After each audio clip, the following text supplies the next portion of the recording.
Hello, I'm Dana Poisson, and you're watching Mediaplex News Now.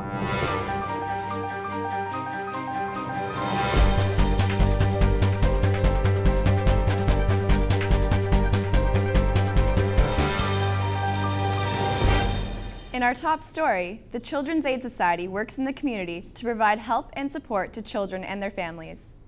As Betty Goodell reports, they are growing thanks to a generous donation of a supporter. Friends and dignitaries gathered for the groundbreaking ceremony for the Mazzotti Child and Family Center on October 12th. Windsor dentist Dr. Bud Mazzotti presented a $1,250,000 check to the Children's Aid Society on behalf of his parents, Dot, and the late Bill Mazzotti. The building was originally built to accommodate 275 staff members, but today there are over 400. Chief Executive Officer at Windsor-Essex Children's Aid Society, Bill Bevins, said the much-needed 14,000-foot expansion will be able to accommodate families on site. So they don't stay overnight, but they're here an awful lot. And it's 7 days a week. Some of the orders we have from court are 2 hours a day, and then we need that. We need young moms learning to breastfeed, learning to do things properly around their children, to work with the toddlers so that they can handle the behaviors.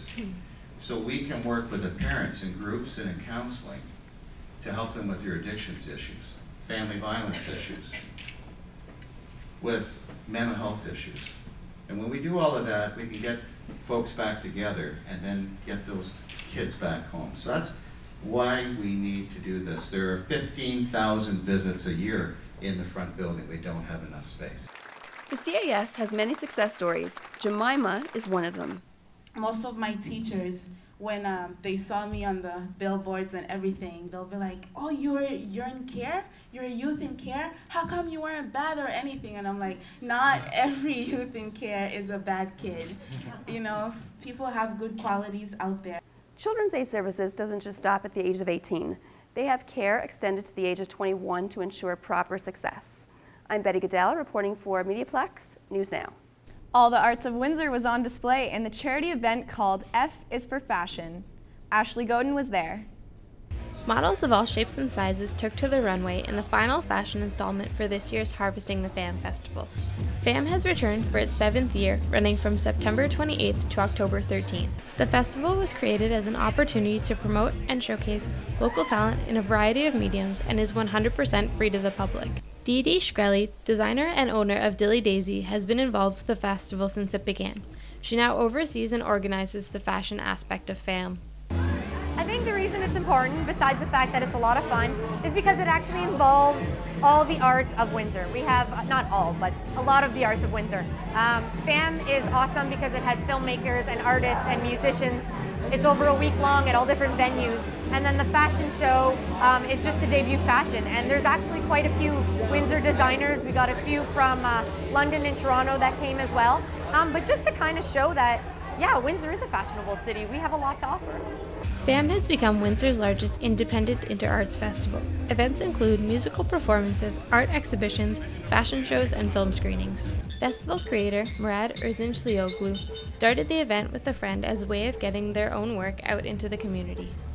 The idea snowballed from a small show into what it has become today. I think that Windsor-Essex County has like an incredible amount of talent, and that it just needs to be shared and supported and kind of experienced by everyone who lives in the city. Erzinçlioglu said while the festival takes a few months to organize, it gets easier every year as venue owners and artists jump at the chance to participate. FAM Festival will wrap up with 2 shows on the 13th at FM Lounge and the Dugout Sports Lounge. Reporting for Mediaplex News Now, I'm Ashley Godin.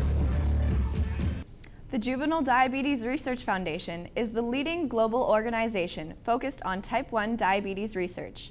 For more on this story, here's Faith Cody Woltz.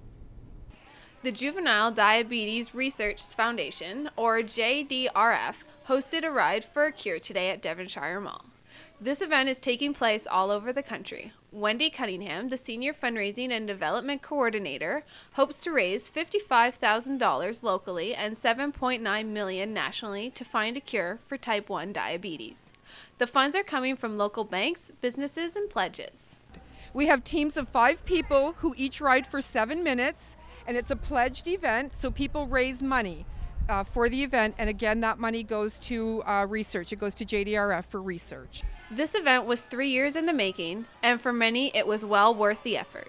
For Mediaplex News Now, I'm Faith Cody Woltz.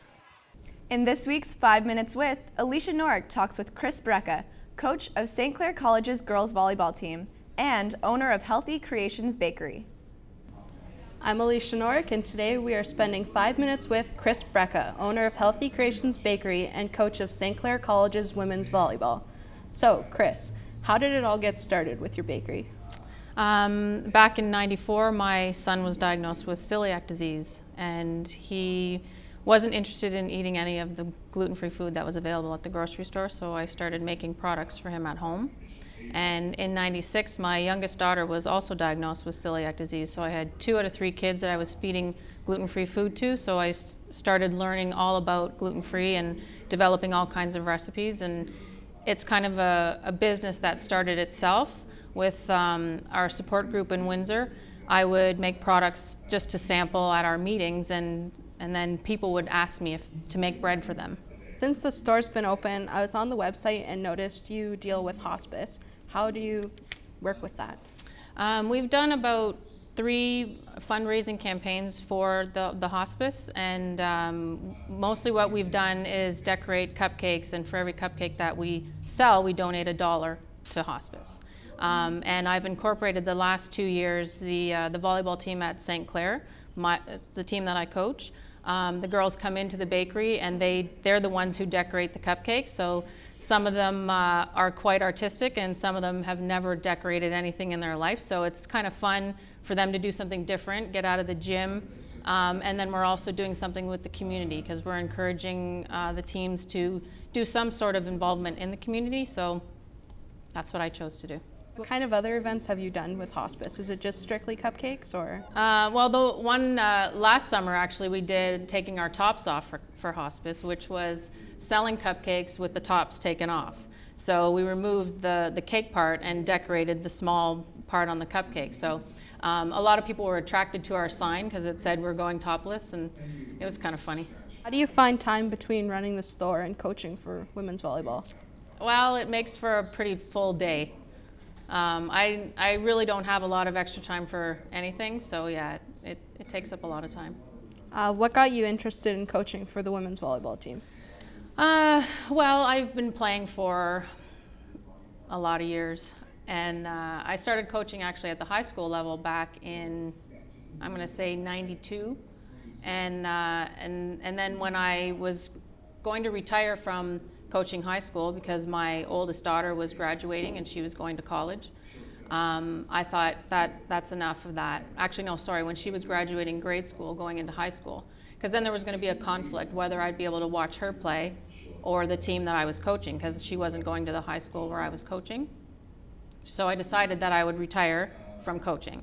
And in the week that I decided to retire, I got a call from Jay Schufeld at St. Clair, because the position for a women's volleyball coach was open. So I said, all right, send me the schedule and I'll see what it looks like with my life at that point. And that was back in 2005, I think. So I've been coaching at the college since then, and we just make it work. Are you going to be incorporating cupcakes for hospice again with the team this year? Yes, we are. We do that in November for the entire month. So we don't always have all the girls in there. Usually it's 1 or 2, and they come in whatever works with their schedule, and they will decorate, anywhere from 10 to 24 cupcakes in the day, depending on how busy we are. And we just kind of keep that supply up for the month, and some of them come several times, and some of them can only make it a couple times. But people are starting to catch on, and they'll look for St. Clair College's cupcakes, so that's kind of fun. Would you be selling them in the store and at the games, or is it just one place? We will be selling them at the home games. Thank you, Chris, for your time.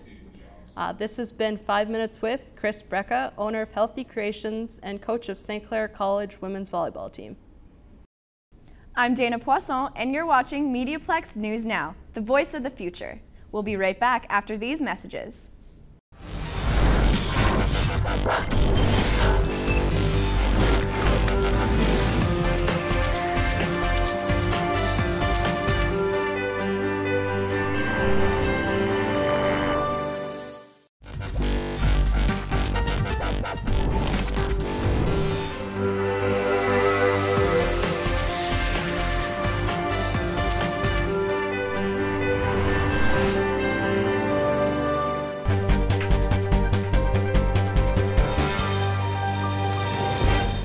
Windsor and Essex Crime Stoppers and the St. Clair College Mediaplex has received a specialized training award from Crime Stoppers International for the training module they created for volunteers.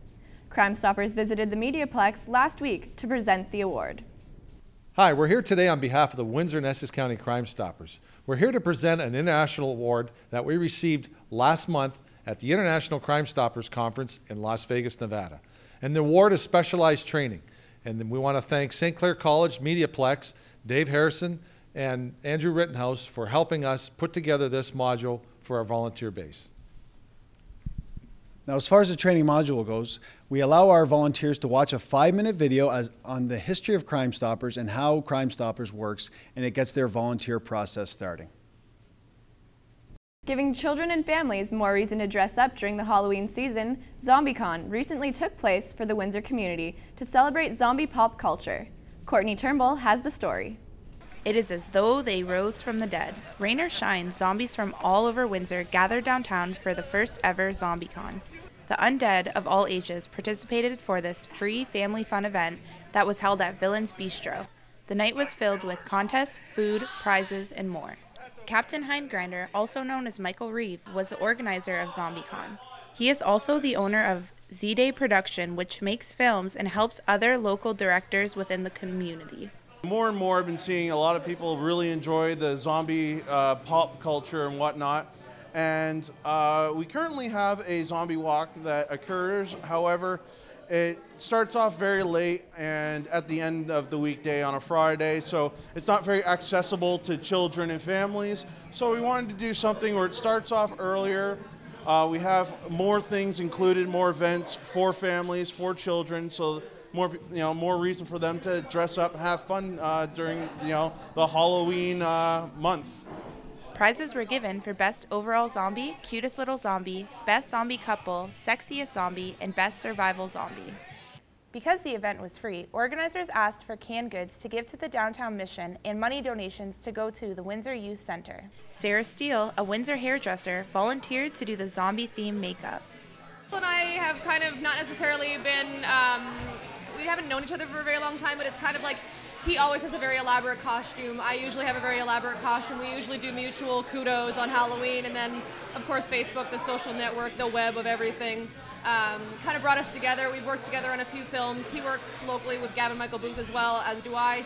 And he just kind of asked me to come out and do makeup, and the idea of children as zombies is probably one of my favorite things, so I jumped on the chance to be able to help him out. Because of the success, there are plans to have a ZombieCon next year.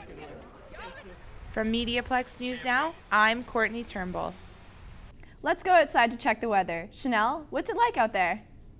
Thanks, Dana. Well, you need to hold on to your hats because the winds are blowing.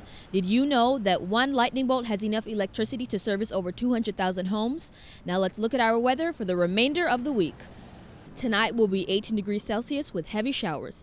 Wednesday will be partly cloudy with a high of 18 and a low of 9. On Thursday, look for light rain with a high of 19 and a low of 13. On Friday, we'll have a high of 15 and a low of 9 with light showers. At St. Clair College, there is always something new, and we are excited that we are growing again. After the opening of the Thames Campus Healthplex last fall, St. Clair College is pleased to begin work on the Windsor Campus Healthplex, with doors expected to open early 2014. The new facility will feature a triple gymnasium, fitness center, walking track, workout studios, 12 team rooms, classrooms, and more. You can find all of our stories and videos at themediaplex.com. Be sure to follow us on Twitter at @the_Mediaplex and like our Facebook page, Mediaplex Canada. I'm Chanel Beckford. Now back to you, Dana.